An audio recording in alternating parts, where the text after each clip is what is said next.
Hi friends, இன்றைக்கி நான் உங்களுக்கு ஒரு கதை சொல்ல போகிறேன். ஒரு பெரிய பணக்காரன் இருந்தாராம். 100 வருஷம் உட்கார்ந்து திங்கிற அளவுக்கு அவரிடத்துல ரொம்ப சொத்து பத்துகள் இருந்துச்சாம். அவர் சாப்பிட்ற உணவு எல்லாமே ராஜாக்கள் சாப்பிட்ற உணவு வகைகளை தான் சாப்பிட்டுட்டு இருந்தாராம். அவர் வீட்டு வாசலில் ஒரு ஏழை நோயாளி இருந்தாராம்.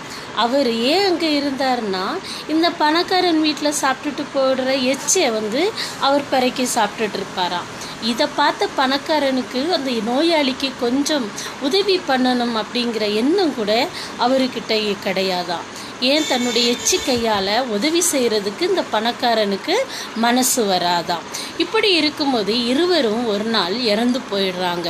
இந்த ஏழை நோயாளி சொர்க்கத்துக்கு போகிறார்.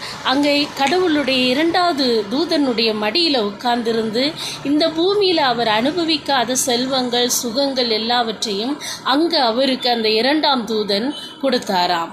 இங்கே பாருங்க, நரகத்துக்கு இந்த பணக்காரன் போகிறார். அங்கே அந்த நரகத்தில் இருக்கிற சூட்டின் வெப்பம் அவரால் சகிக்க முடியலை. அவர் நினைக்கிறார், என்னுடைய வீடு எல்லாமே ஏசி தான், நான் போகிற காரும் ஏசி தான், இப்படி நான் ஏசியிலே வாழ்ந்த நான் இப்போ இப்படி பயங்கரமான ஒரு சூட்டுக்குள்ளே இருந்து நான் கஷ்டப்படுறேனே, எனக்கு குடிக்கிறதுக்கு கூட ஒரு டம்ளர் தண்ணி கிடைக்கலையேன்னு சொல்லி ரொம்ப வேதனைப்பட்டு கடவுளை நோக்கி கூப்பிடுறாரு. அப்படி அவர் கடவுளை நோக்கி கூப்பிடும்போது அங்கே பார்க்குறாரு, அவர் வீட்டு வாசலில் ஏழையாக இருந்த அந்த நோயாளி கடவுளுடைய 2ஆம் தூதன் மடியில் சந்தோஷமாக எல்லா சந்தோஷத்தை அனுபவிக்கிறத பார்த்த உடனே அவருக்கு பயங்கர துக்கம் ஆயிடுச்சான். உடனே 2ஆம் தூதனை பார்த்து சொல்கிறாரு, தூதனே எனக்கு கொஞ்சம் உதவி செய்யுங்க.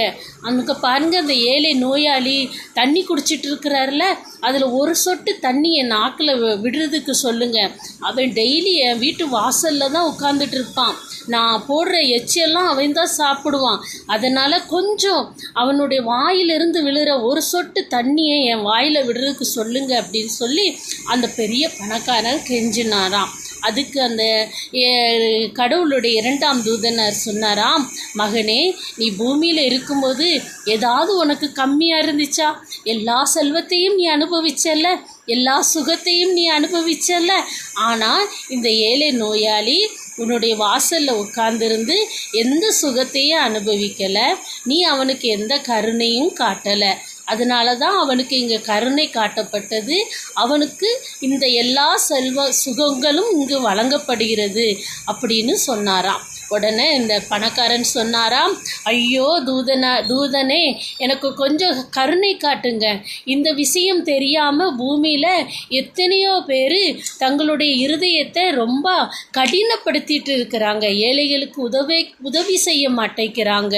பாருங்க, என்னுடைய சகோதர சகோதரிகள் பூமியில் வாழ்ந்துட்டு இருக்கிறாங்க. அவங்கக்கிட்ட போய் சொல்கிறேன், தயவுசெய்து தான தர்மம் பண்ணுங்க, ஏழைகளை மறக்காதீங்க, உதவி பண்ணுங்க, இந்த நரகம் ரொம்ப மோசம் அப்படின்னு சொல்லிட்டு நான் வந்துடுறேன், ஒரு சான்ஸ் கொடுங்க அப்படின்னு சொல்லி கேட்கும்போது கடவுள் மறுத்துட்டாராம்.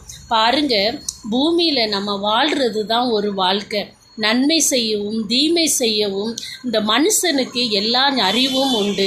ஆனால் நம்ம தீமையை பின்பற்றாதபடி நன்மையை பின்பற்றி ஏழைகளை மறக்காமல் நம்ம அக்கம் பக்கம் இருக்கிற ஏழைகளுக்கு நம்ம உதவி செய்யும்போது கடவுள் அதுக்கு நமக்கான ஆசீர்வாதத்தை தருவார். பைபிளில் ஒரு வசனம் சொல்லுது, கடவுள் ஏழைகளுக்கு இறங்குறவன் கடவுளுக்கு கடன் கொடுக்கிறான் அப்படின்னு. கடனுன்னா அது வட்டியோட நம்மளுக்கு கிடைக்கும். ஸோ வட்டியின் பலன் மிகவும் ஆசீர்வாதமான ஒரு ஆசீர்வாதம். சரியா ஃப்ரெண்ட்ஸ்?